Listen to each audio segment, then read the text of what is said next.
Protocol-aware heterogeneous interoperability. Oh, try to say that 3 times fast. Protocol-aware heterogeneous interoperability. It's not easy. I've practiced it a lot. What in the world does this mean? This really is going to be able to really describe to you the architectural aspects. Heterogeneous operability in microservices. When we go into microservices, we can have clients that are in any kind of language or platform. ASP, Play, Angular, React, it doesn't matter. As a matter of fact, I can write services in any language or platform. I can write them in Go, C#, Java, Python, it doesn't matter. But you know what does matter? And that's the heterogeneous interoperability. You know what does matter, though? You see this protocol aware? The client can talk to any platform at all, but it has to know its protocol. And generally, that's REST. It doesn't have to be, but generally it's REST messaging, and potentially, which I'm going to talk about after lunch, potentially gRPC. So the point is this. Why this protocol aware? This is where the first difference we see between microservices and SOA. Because you know what's missing right here? There's no middleware. There's no ESB. There's no integration hub. There's no enterprise service bus. Now you might say, that's what that API is, isn't it? No, it's not. Well, wait, that's what a gateway's for, isn't it? No, it's not. And that's what I want to qualify towards the end of this high-level piece in a little bit, and also after lunch. Or part 4, actually, when we talk about communication patterns. We're going to really open the hood of those gateways. And we're going to see how they are not enterprise service buses. And as a matter of fact, I'm going to demonstrate for you at that point why you'll get in trouble if you use an ESB. Okay. So the point is there's no middleware here. There's no protocol transformation. There's no way to do orchestration. There's no way to do contract decoupling, message enhancement. It's not there. But what I'm going to show you today is how to actually get it to work, because we need all those things, don't we? And so I'm going to show you how to do that in a microservices ecosystem, but that's what we get with protocol-aware heterogeneous interoperability. All right, so the other thing about microservices is just a very quick, because I did the keynote, and most of you saw the keynote yesterday, so you kind of saw the reasons why, the drivers. But let me just spend 2 minutes just to recap in case some of you didn't see that, because I didn't used to do this, by the way. I used to start talking about all the problems of microservices. And you know what the first question that started to come up after about an hour? It's like, Mark, I've got a question. It's like, what's that? This looks really complicated. It is. Why would anybody use this thing then? And it always becomes a question. And it's like, well, I'm going to get to that. And it's like, I'm out of here. This is just way too hard. Yeah, so I decided, let me talk a little bit about the benefits to see what the trade-off is of the reason why would anybody go through this kind of pain? Why? It's pretty simple. Everybody else is doing it. I mean, clearly, if other people are doing it, it's like, you're not doing microservices, Usha? Usha's like, no. It's like, what's wrong with you? You know, we call that, in the States at least, we use this acronym called FOMO, F-O-M-O, FOMO, fear of missing out. Yes, it's like, I want to be part of the club. Anyways, yeah, everybody else is doing it. That's clearly the reason. Besides, it's also undeniably, which is true, the very latest trend in the industry. And we have to follow trends. Why aren't you using microservices right now? You should be. Besides, it looks great on your resume. RDD, resume-driven development. These are the drivers. This is really the reason. Forget my keynote. Yeah, this is why you should be in this class. Fear of missing out. Yes, so watch out for that. Now, unfortunately, you know, it's funny, Neil and I both chuckle at this because this is real life. We both are in companies that cannot qualify why they're actually doing microservices, and that's a little bit scary. Why in the world? We are going to see so much complexity today that you're going to thank me for the mistakes you would have done by going to microservices.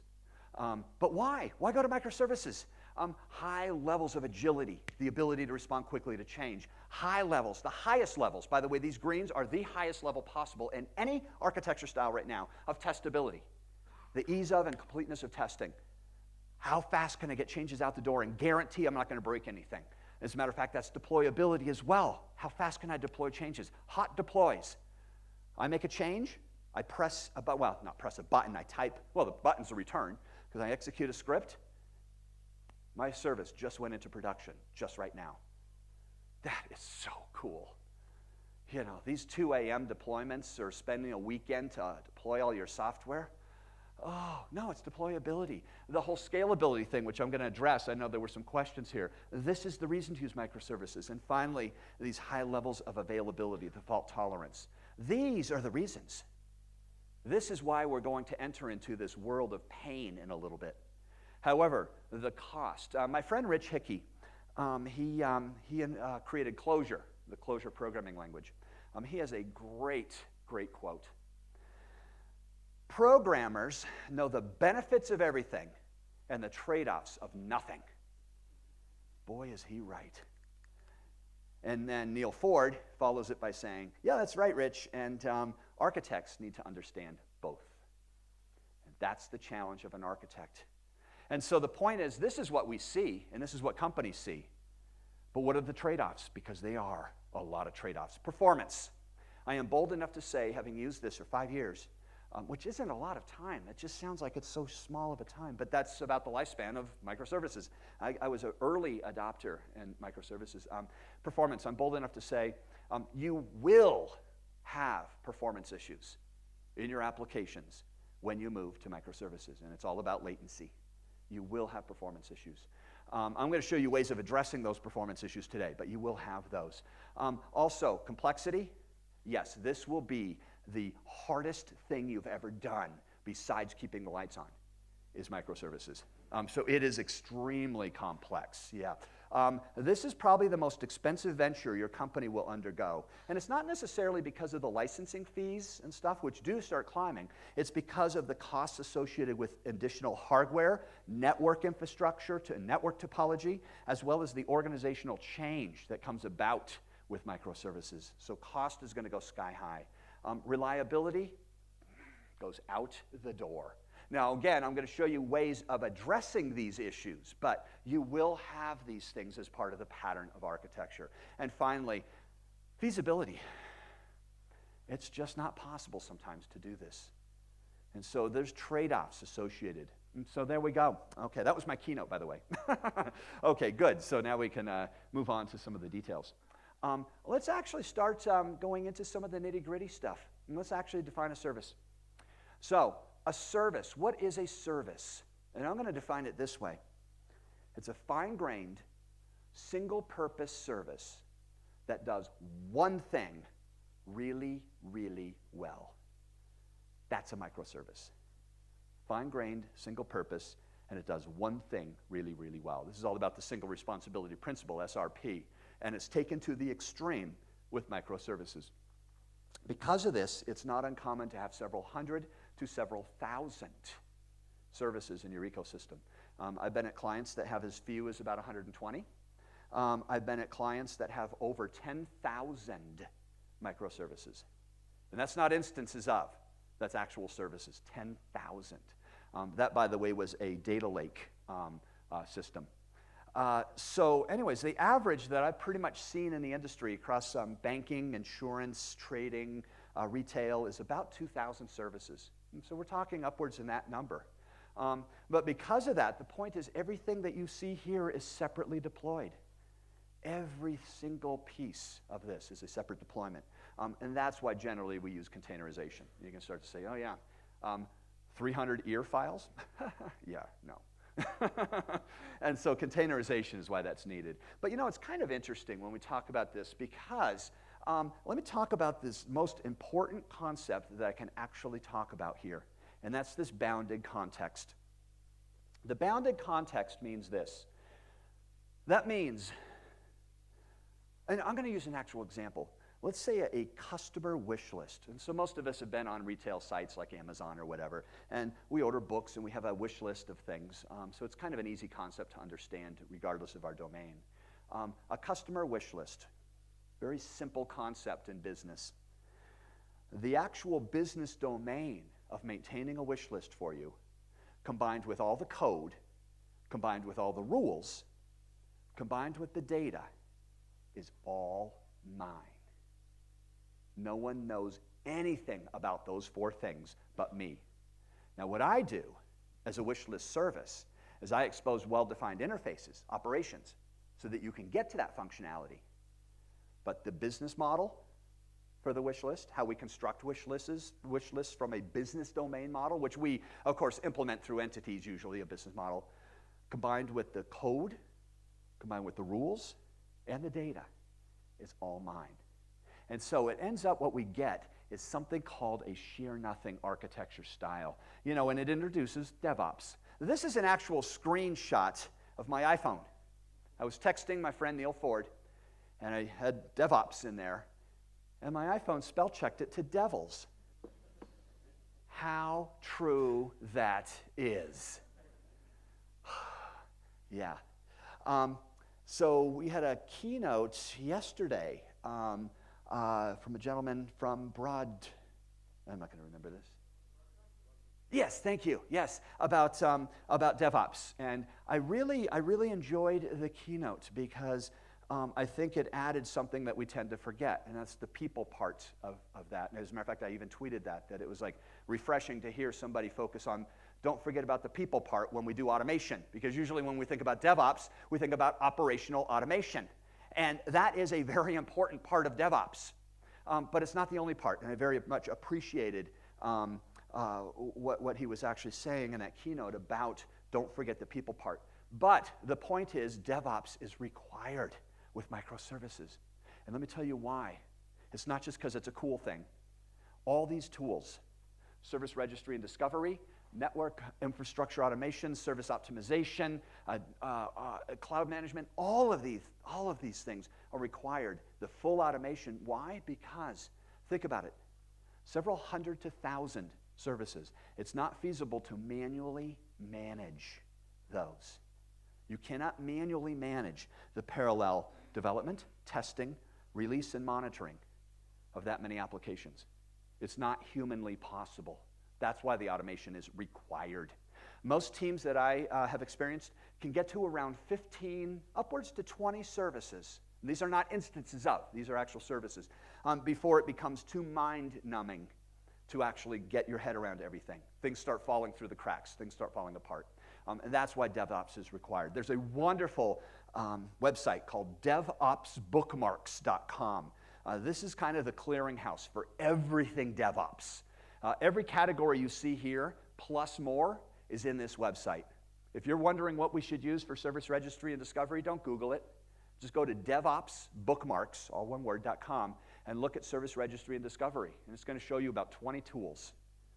Great. Now the POCs start. You know, this is a hard thing. Mark, what should we use? Should we use Doozer, etc, D? Should we use Zookeeper? Should we use Console? Should we use Winston? Which one would you recommend? And it's the other black shirt that I have that I didn't wear here, which I should have. It has 2 words on it. It depends. Every question you're going to ask me, it depends. And so I should just wear that T-shirt and just be quiet. Every question you have, it's just like, it depends. Yeah, this is stuff you can't Google. It is getting easier, though. So somebody asked about the tooling and tools and stuff. This is where I can talk a little bit about those, because the point is that when we talk about the tooling, it used to be back in the day, I would talk to operations folks, and they would say, you know, Mark, it takes us 4 months to come up with all the products and the combination of products to be able to do this stuff. Now, we've got things like Kubernetes, which actually start doing the full spectrum of most of these things. And now you know what the comment is, and these are actual quotes. You know, Mark, now that we have Kubernetes, it takes me 4 months to configure it. Yeah, so while we're seeing bigger fish eating smaller fish and getting bigger, and then they're eating even medium-sized fish and getting bigger, these are things like the Red Hat stack, for example, OpenShift. We've got things like Pivotal. We've got things like Kubernetes. Nginx is even in this space now, where you're starting to get products that cover most of the DevOps operational things. Do not be fooled. It's not a download run. It's a download, spend 4 months configuring it, and then run. And so So yeah, it's just kind of interesting that we're starting to get there in the tooling. I found Ken Sipes, of course, I know Ken extremely well. Ken Sipes' Mesos talk, very interesting, because I have a different perspective in the field that I'm in, kind of in, insurance, financial services, and I do some retail, that it pretty much is Docker and Kubernetes is really the de facto. And so when we talk about, if you were to ask me, what should we use? I have no idea in your environment, but I can tell you what most companies are kind of doing in the stack now. And it really is usually Spring Boot with Docker, Kubernetes, Consul is very popular now, with Prometheus instead of Netflix, or instead of Hystrix, as kind of a monitoring and analysis tool. And that's a pretty common stack in most companies. So the point is, it starts to become these de facto standards. But this is the hard stuff, the tooling piece, and that's why I usually don't talk about it, because we can spend all day talking about only 5 of these tools, and no one's using them. So but the other interesting thing is when we start talking about services, and let's keep with the services theme, is kind of a classification. One really doesn't exist in microservices, but it does emerge. And so this isn't part of the pattern, but these are what I call services that actually do something. By the way, not every service needs data. You may have a calculator or something. And this, by the way, there was a question about serverless and microservices. Something that I'm actually going deeper on now, because this is coming up a lot more recently, about what's the difference between serverless and microservices. And it's an interesting question because I don't know. I'm still trying to understand it myself. I think that there's a synergy between microservices and serverless. If I've got a microservice that doesn't have any state, can that be serverless? Absolutely. If I've got chaining of microservices that don't have state, I can absolutely add that to my ecosystem here, and it becomes serverless in conjunction with my ecosystem. And that's about the level. I'm still kind of going deep in researching this. But the point is that a service doesn't have to be stateful. It doesn't have to own its own data. It could be a calculator. It could be a formatter. It could do all this kind of stuff. But those are functional services. They're actually performing a business request. Then, notice these two right here. Now watch what I'm going to do. These two are infrastructure. Notice they're not tied. Now, I'm going to show you after lunch. They really do go through the API.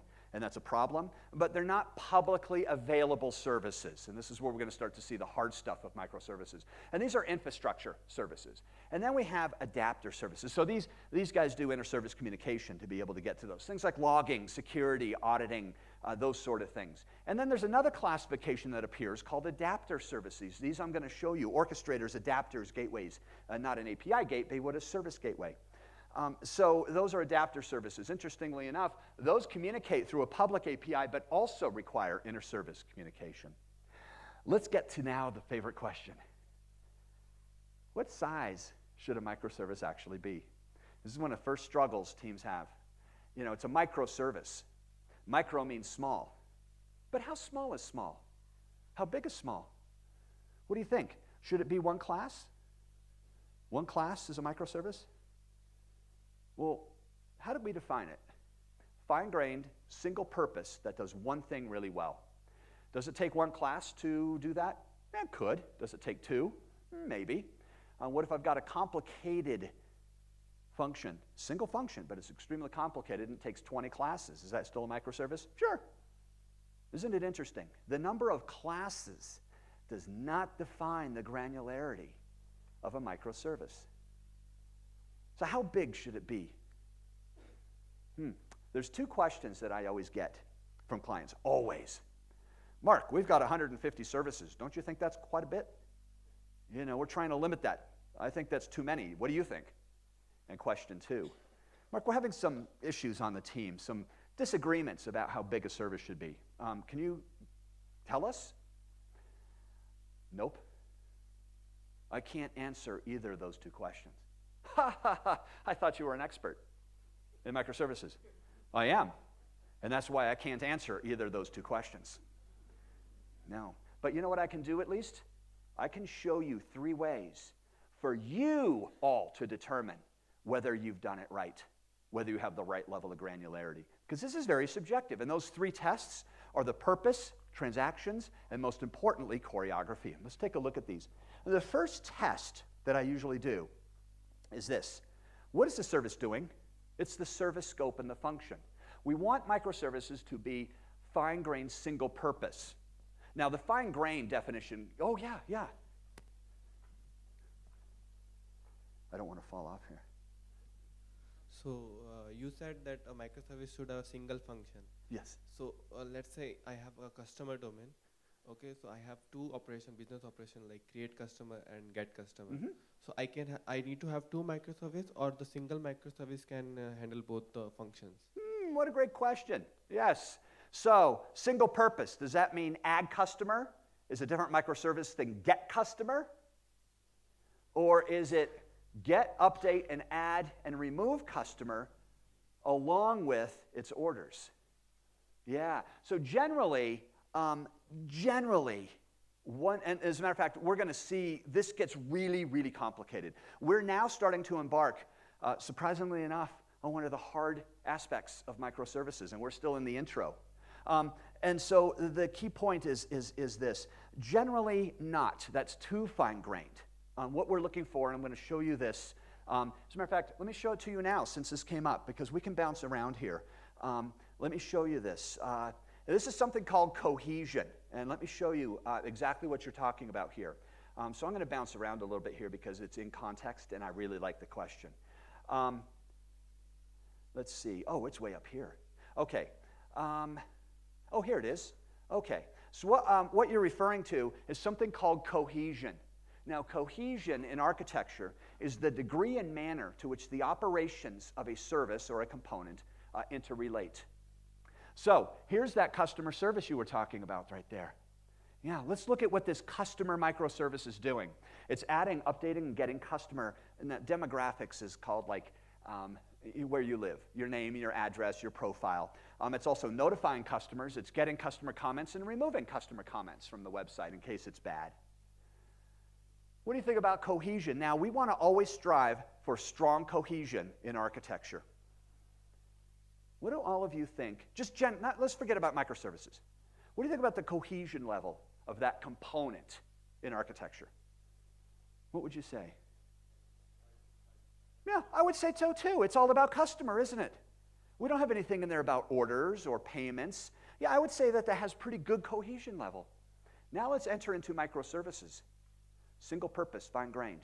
What do you think about the cohesion level when we apply microservices now?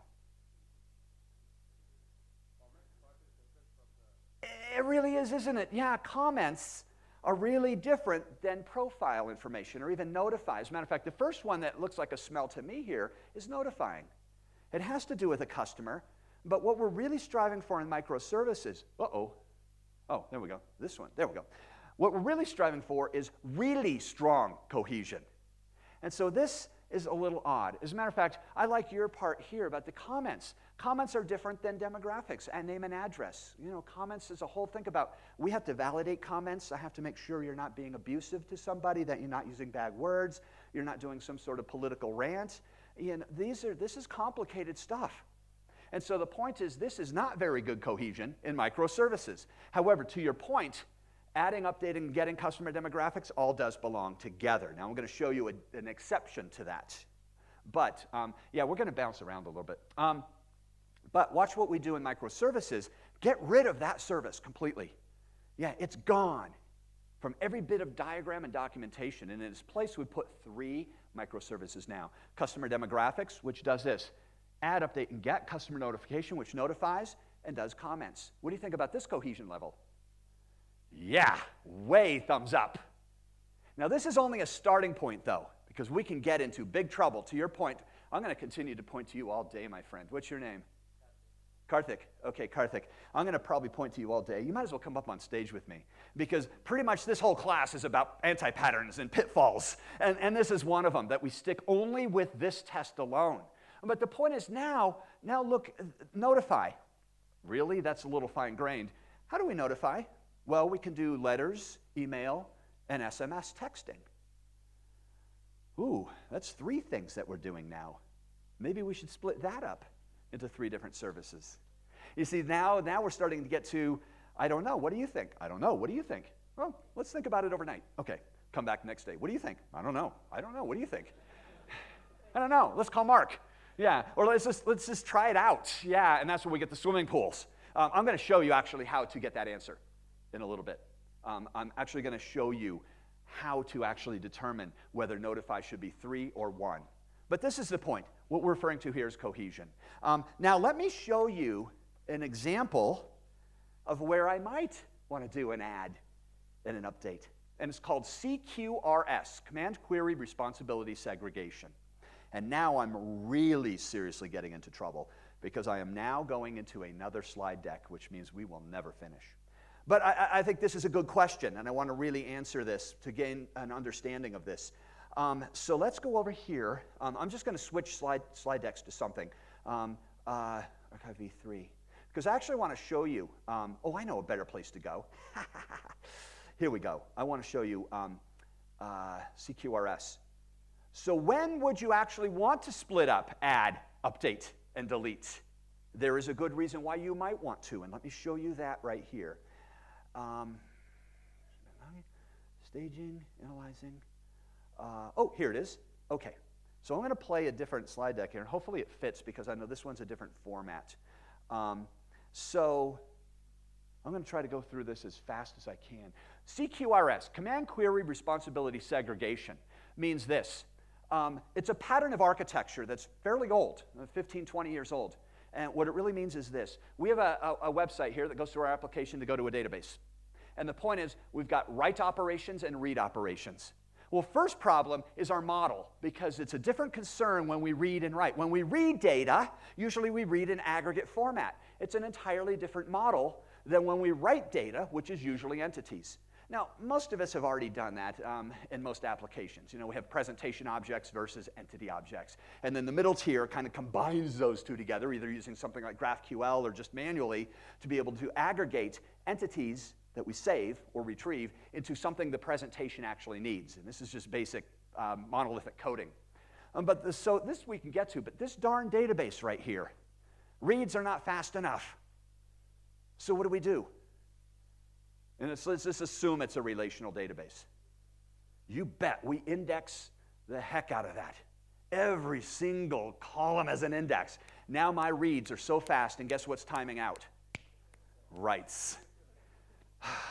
All right, back all those out. Now writes are faster and reads are slower. How do you optimize writes? No indexes. I mean, this is like, how do we do this? This is almost like it's compromise. It's like a bad marriage. You know, everybody agrees, but no one's really truly happy. And so that's what we end up getting here. And so the point is this. CQRS says this. Well, there's a separate concern right here. When I write, separate the database right here. Separate the database into a write database and a read database. And now, writes come into a fully optimized model, which is entities, and a fully optimized database that has no indexes whatsoever. Those writes are as fast as possible, and it synchronizes over to a read database that is indexed fully to optimize writes. That is CQRS, and it is the hardest thing in the world to implement. All right, so, yes, yeah.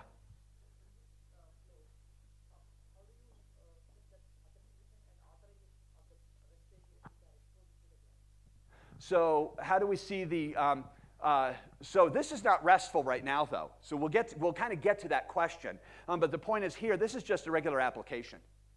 And so this is just our monolith. So in case of REST, is this authentication and authorization is going to be a chain of microservices or clubbed into single microservice? You know, I'm gonna, so when we get to authorization, is that kind of a chain, or where do you do authorization, authentication? I'm gonna hold off on that question until we actually get to the gateways and stuff, and service meshes and all that. Sure. Yeah, and I'll address that at that point, because then I've got an illustration to actually show you.